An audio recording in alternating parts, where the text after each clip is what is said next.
Yes, thank you everybody here. Like every one of us, we are good governance ministry. After God, note this, children. Listen. After God, the next command structure is government. After God, if you take away God, because God is the omnipotent and omniscient, God is Alpha and Omega. God is everywhere. Everywhere, wherever you are, even if you are inside your bedroom, God is seeing you. Do good, God is seeing you. Do bad, God is taking note of that. So after God is government. Government of any society mold character and make you who you will be or who you are presently. So the job function of good governance in ministry is to hold government accountable at any point in time and ensure that government does the right thing. And what is the right thing? Government is to take care of everybody. Government is there to create happiness and make your life worthwhile. Government is there, like I said, to make you happy, make your parents happy, provide shortfalls or whatever thing you need. It is government responsibility to do that. Why we are suffering and why we are poor in Nigeria is because government all over Nigeria have failed to do what they're supposed to do. Government all over Nigeria have failed to do what they're supposed to do. And that is why many of us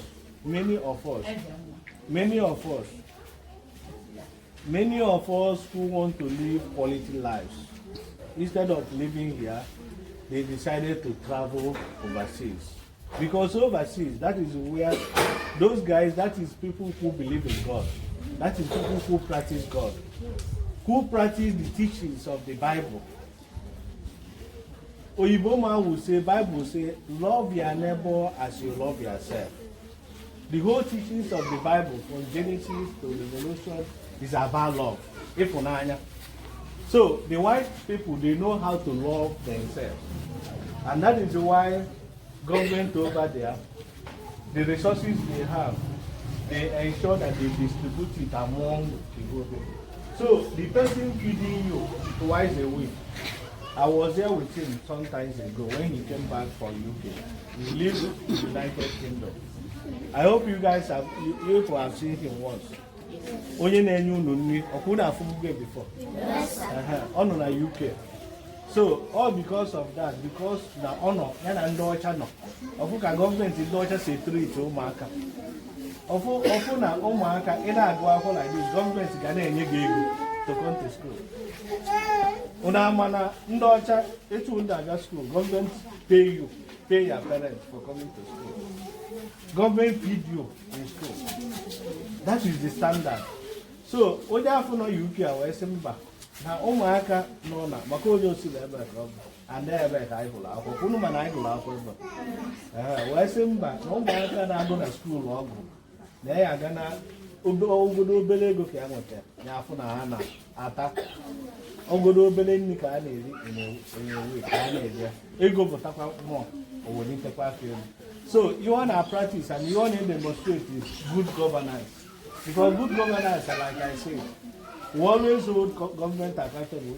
Show them there is the way to do it. So that video no one is secretary, and wherever you post it, will be there in next 1,000 years. In next 1,000 years. We to sequel like this, a Bolo governor, because some of you here will be ministers. Some of you here will be governors. So, there, this is the leaders of tomorrow. Who does not know? Who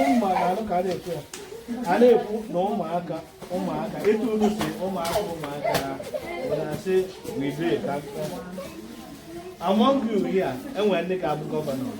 Among you here, and when they have commissioner. Among you here, and when they have ministers. Onye kwechi kwa. Say the nunu kwa. It will have no. So in our bumble like this, Why you post video now? Every governor of Anambra State. Primary 4. And when I am a governor of Anambra State, primary 4. What class? Primary 4. When they were near to when they were near to primary 4. Okay,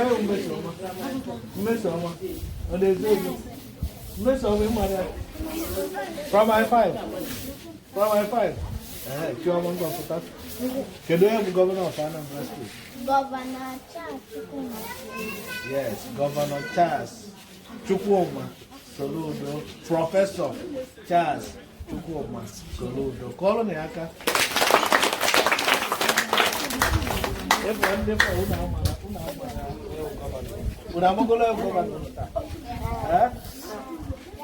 Primary 4. Governor. Yes, sir. Can you have president in Nigeria? Afia. Hello. Okay, come on. Okay, yeah. Yes, Mohammed.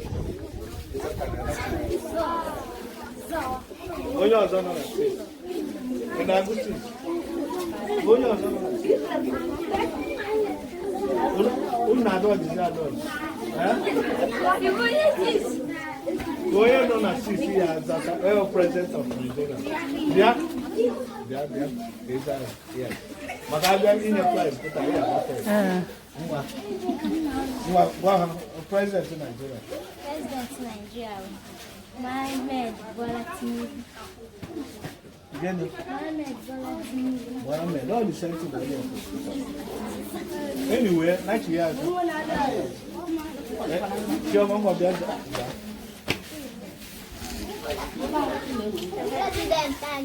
Bola Ahmed. All right. Call on the Aka. Here, uno zataseria. Uno, the first. Primary 1. Yes. Primary 2. 3. 4. 5. Yes. 6. So this is in Upper College, yeah? Yes. Yeah.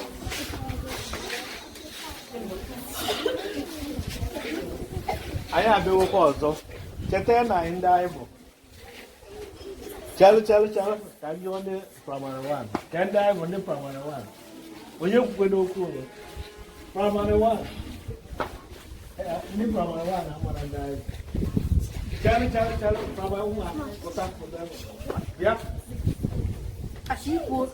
On your go to school. I go to my nose. Can dive? Yeah? Maraki yours. Primary 2. You can one. Can I? Good governance. Good governance ministry. GGM. Coloniaka.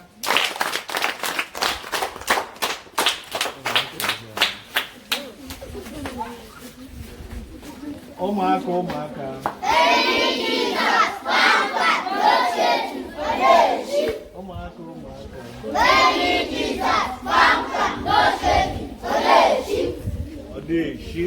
Odeshi went to Konye Abam date Tata and the Montano. Date Tata and the Mont. Chalo, Primary 3. You can wear it. Yeah. Make sure no, I don't know money. Primary 3. What's that? Date Tata. July 2020. Today's date is 25 July 2025. July 5. Today, Bogeno. Monday or Tuesday or Monday? Friday. What call the Aka?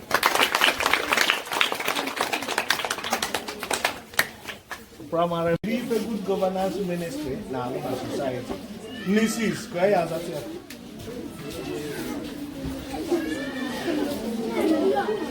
Sisi. Adoji. Nne 5, kwa ya zati ya. Good governance ministry. Huh? Nne 5, what is it? Nne 4. Nne 4. Nne 4, what is it? Nne 3. Okay, try 3. Okay, you know.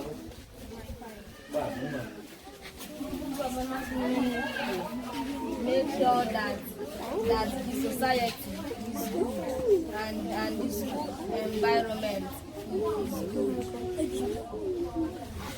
Coloniaka. Daniel.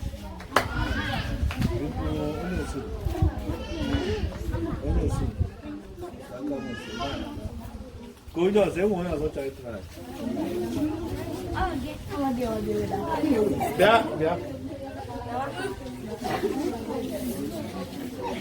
What good governance ministry na society?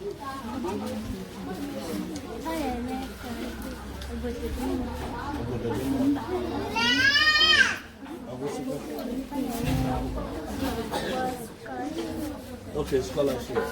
Coloniaka. Okay.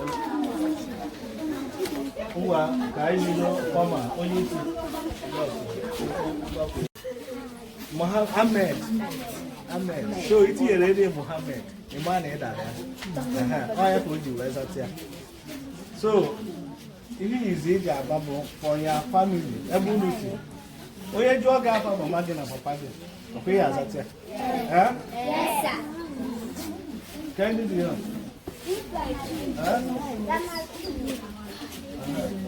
John, Papa. Okay, in the primary 6. I'm going to enjoy you.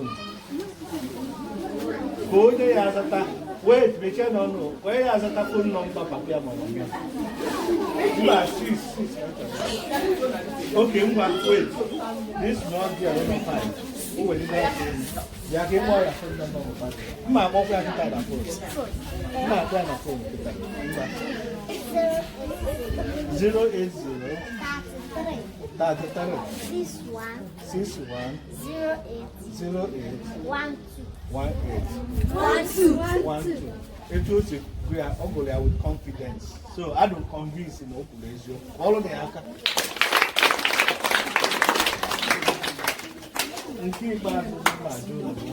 On there? On there? I'm going to go with you. You see, I'm here.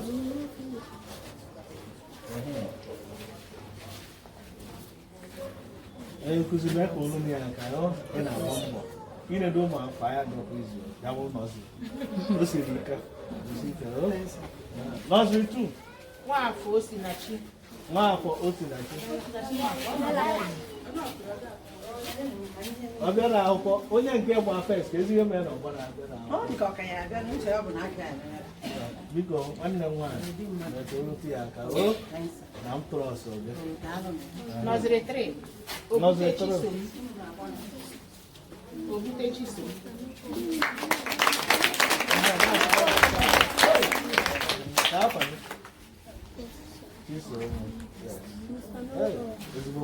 It's a weird. Apart from video. Okay, snap. From 1. From 1, okay, already. What's like only one person?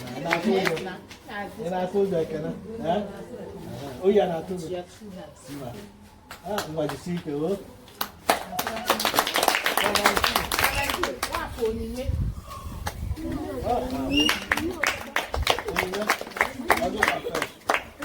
Problem 2.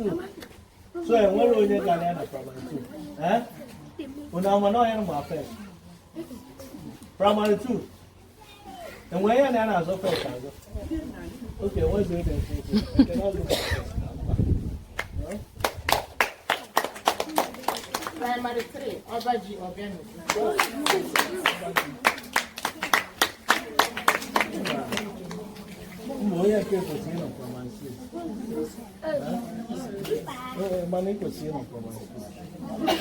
How old is it? Okay, 10 years. Open the eye out to go. Hey, Gafa. Obiano. You see the Daniel. Our class is Daniel. Okay. See Primary 5. 5. Daniel 1. That one, that's a reason. Okay.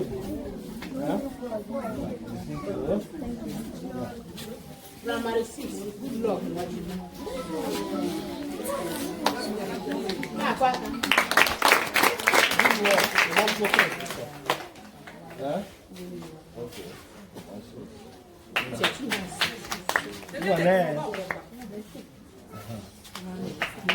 Best teacher. Obi Gloria. Best teacher. I say no more room to be in England, but I think good governance say that back. We are going to now move now long. You ought to all government to good governance in the place. And in Kuzina now. But so that one man can end and then I want to be. You could see we appreciate you and we always appreciate you. The one you got to people you see, is there any place at all? Christ will recognize you. Because you know that you can come as a winner. Man, you could be in their success is their success. The success of this kids, we are success. So we always appreciate you and we will do more. We will continue to do more. Because you see, thank you. All right,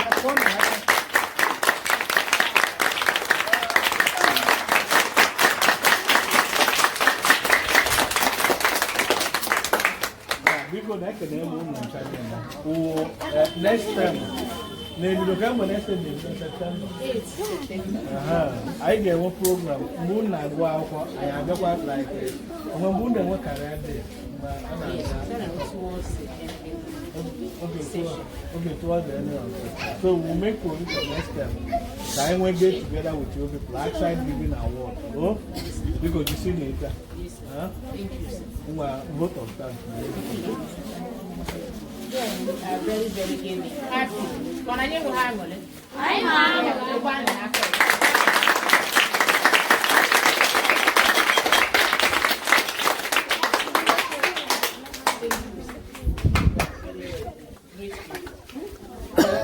pray for you. From success to success. Healthy and gaining, long life and gaining. Thank you, sir. Bye bye, no. Bye bye.